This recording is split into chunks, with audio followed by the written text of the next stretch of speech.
Welcome students. आज हम दिल्ली सल्तनत के बारे में पढ़ेंगे। So before starting the Delhi सल्तनत वी शुड नो कि ये जो मोहम्मद गौरी था,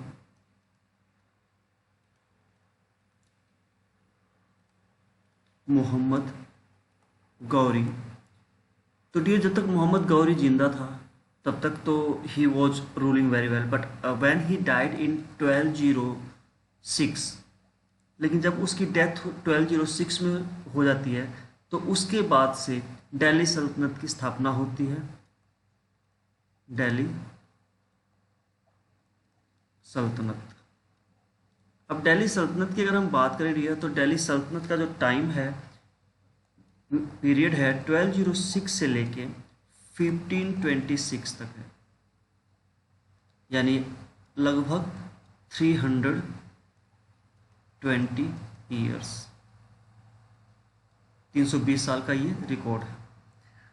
अब मैटर ये है डियर कि ये 320 जो ईयर्स है, इसको 5 सेक्शन में डिवाइड किया गया है। मतलब कि जो दिल्ली सल्तनत है डियर, इसको 5, दिल्ली सल्तनत में 5 मेन डायनेस्टी हमें देखने को मिलती हैं।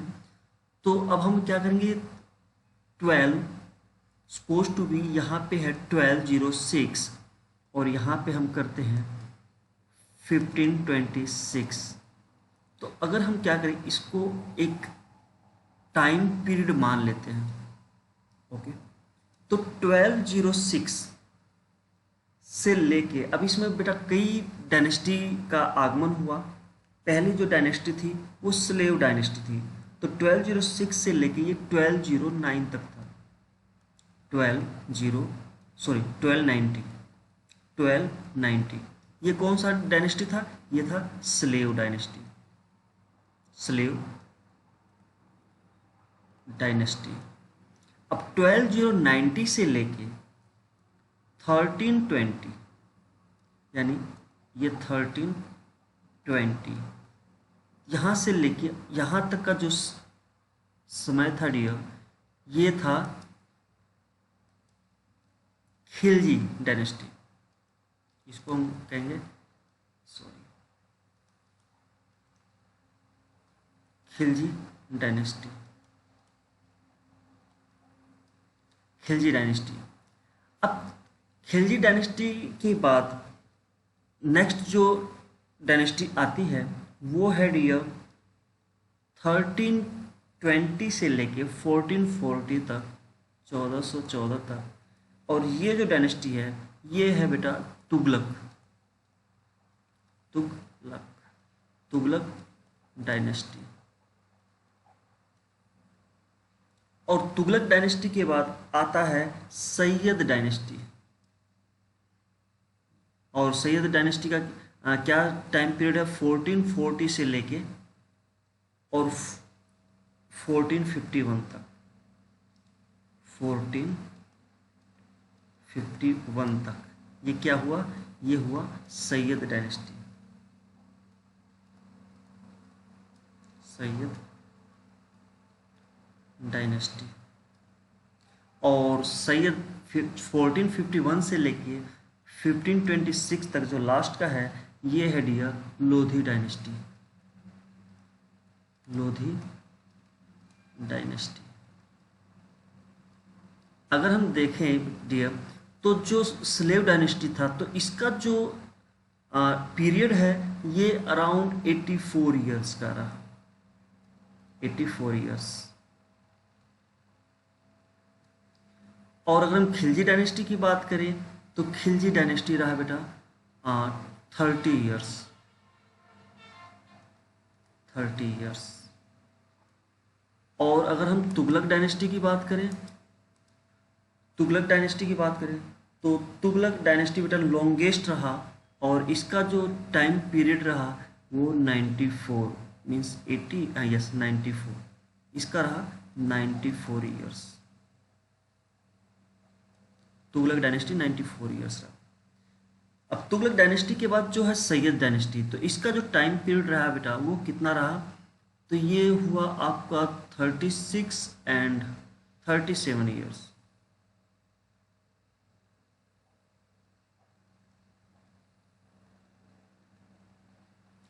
और लोधी डायनेस्टी का जो टाइम पीरियड रहा वो रहा बेटा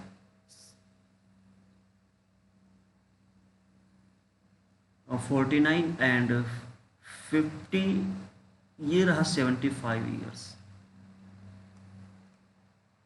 तो यहाँ से क्वेश्चन बनता है कि जो सबसे शॉर्टेस्ट पीरियड रहा वो किस डायनेस्टी का रहा। तो आप यहाँ पे देख सकते हो 30 ईयर्स किसका है, ये खिलजी डायनेस्टी, ये है खिलजी डायनेस्टी। तो शॉर्टेस्ट आप यहाँ मेंशन कर सकते हो, जो शॉर्टेस्ट पीरियड रहा वो किसका रहा, खिलजी डायनेस्टी का, खिलजी डायनेस्टी। और फिर लॉन्गेस्ट की बात करें तो लॉन्गेस्ट जो पीरियड रहा डियर, जिस सल्तनत का लॉन्गेस्ट पीरियड रहा वो कौन सा रहा, तो 94, यानी कि तुगलक डायनेस्टी।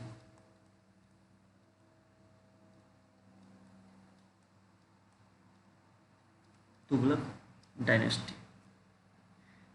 अब यहां से डियर एक चीज ध्यान देने वाली बात है कि ये जितने भी रूल करने वाले शासक इसमें आए, चाहे वो स्लेव डायनेस्टी के रहे हो, चाहे खिलजी के रहे हो, चाहे तुगलक के रहे हो, चाहे सैयद डायनेस्टी के रहे हो, चाहे लोधी डायनेस्टी के रहे हो, ऑल दीज वर, ये जितने भी थे, ऑल दीज वर, ये सभी कौन थे, ये सभी बेटा टर्क्स थे, टर्क्स इन्वेडर थे। तो आई थिंक यहां तक आपको क्लियर हुआ होगा बेटा। अब देखो, अब हम बात करते हैं एक एक करके इसकी डिस्कस करेंगे। तो पहले हमारा क्या है, स्लेव डायनेस्टी। तो सबसे पहले हम स्लेव डायनेस्टी को देखते हैं। अब देखो बेटा, यहाँ से स्टार्ट करते हैं स्लेव डायनेस्टी। फर्स्ट डायनेस्टी कौन सी थी, slave dynasty, slave dynasty.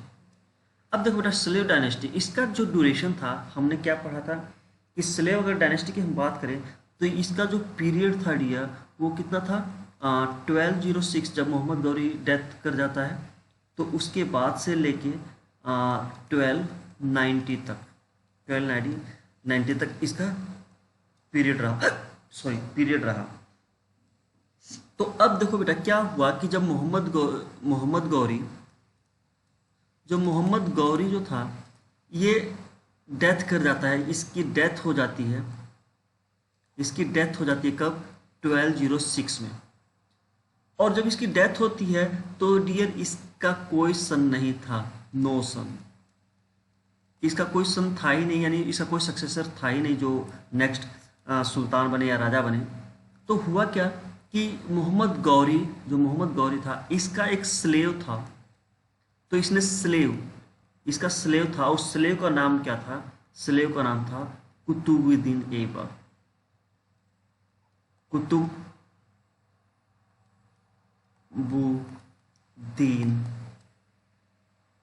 Aibak. कई जगह आपको ये एक साथ भी लिखा मिल जाएगा, कोई फर्क नहीं पड़ता, पर्सन एक ही है। तो इसका एक स्लेव था कुतुबुद्दीन ऐबक। तब डियर ये काफी very close to Ghori, he was very trustworthy, कह सकते हो ट्रस्टवर्दी ऑफ गौरी। अब क्योंकि गौरी का ट्रस्टवर्दी था ये डियर, तो नेक्स्ट तो यही शासन करने वाला था। तो डियर जब 1206 में मोहम्मद गौरी की डेथ हो जाती है तो राजा कौन बनता है, कुतुबुद्दीन ऐबक। तो बेटा कुतुबुद्दीन ऐबक, अब यहां पे आप हेडिंग डालोगे कुतुबुद्दीन ऐबक,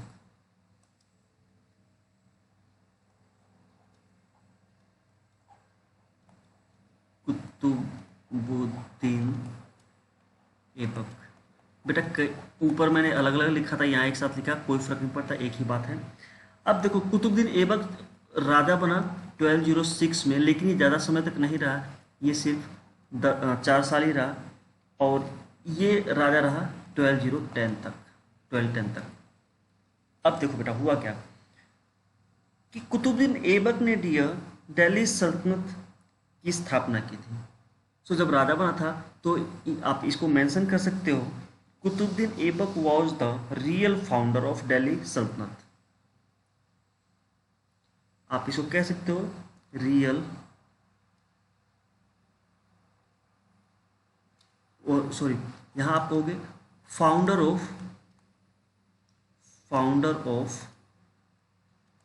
दिल्ली सल्तनत, क्योंकि इससे पहले जब गौरी जिंदा था तो दिल्ली सल्तनत नहीं थी। अब इसने क्या किया, एक तो पहली बात तो कि इसने स्लेव डायनेस्टी की स्थापना हो गई ऑटोमेटिक, जैसे ही कुतुबुद्दीन राजा बनता है तो ये स्लेव डायनेस्टी की स्थापना हो जाती है 1206 से, और फिर ये दिल्ली सल्तनत का फाउंडर भी माना जाता है।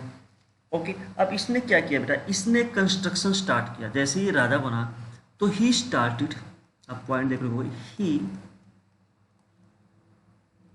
he started the construction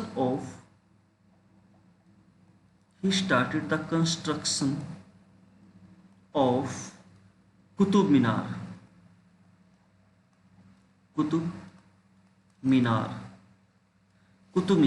अब कुतुब मीनार की का इसने कंस्ट्रक्शन क्यों शुरू किया, तो हम इसको मेंशन कर सकते हैं इन द मेमोरी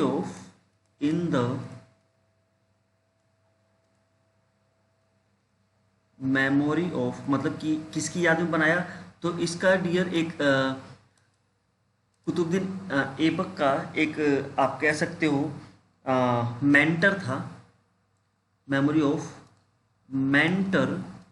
और उस मेंटर का क्या नाम था, उस मेंटर का नाम था बेटा, आप लिखोगे सूफी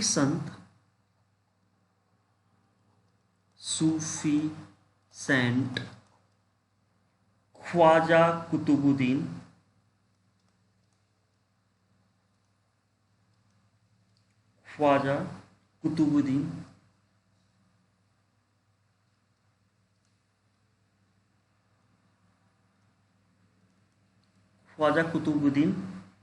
बख्तियार करी।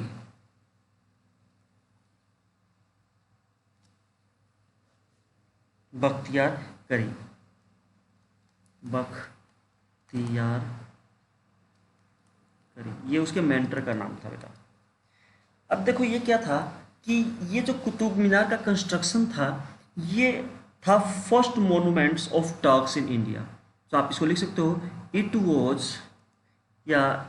इज द फर्स्ट मोन्यूमेंट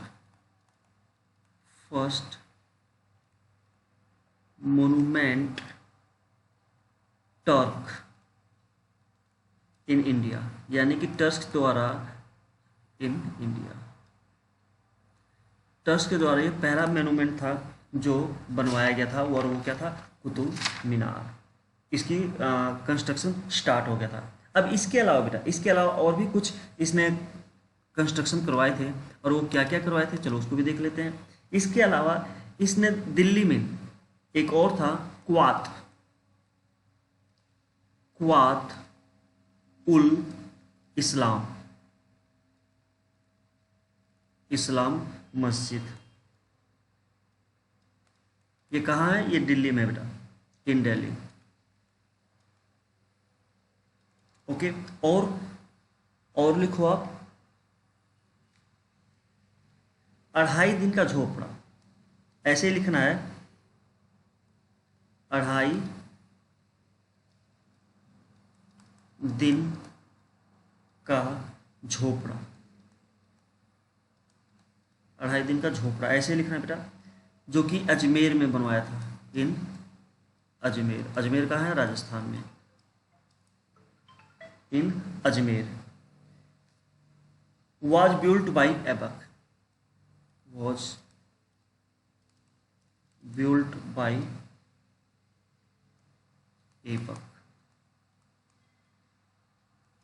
अब देखो बेटा, इसने बहुत से कंस्ट्रक्शन किए। अब थोड़ा सा 1-2 पॉइंट और इम्पोर्टेंट है, वो भी हमें डिस्कस कर लेना चाहिए।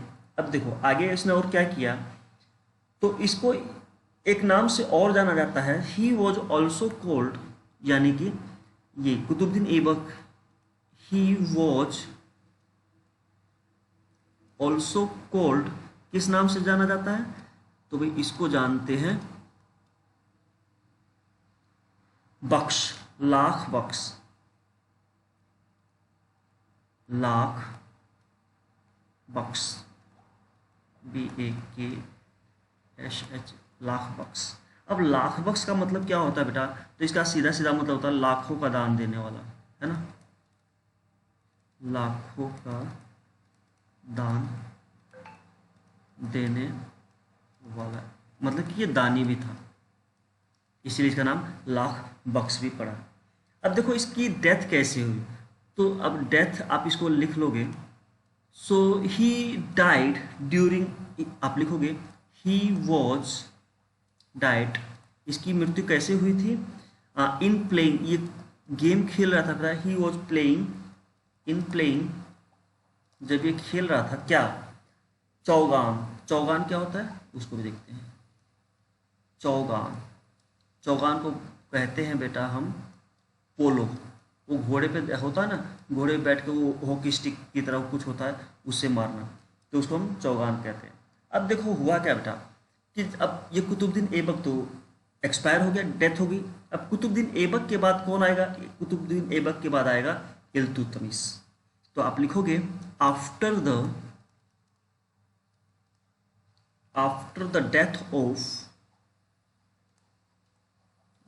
Death of Aibak, Iltutmish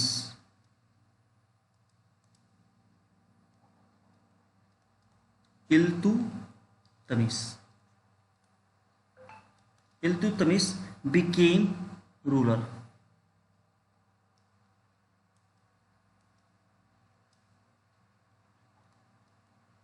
became next ruler। तो बेटा ये था कुतुबुद्दीन ऐबक की कहानी। अब इसके बाद नेक्स्ट वीडियो में हम क्या देखेंगे? इल्तुतमिश की। आई होप आपको यहाँ तक समझ में आया होगा। Thank you very much.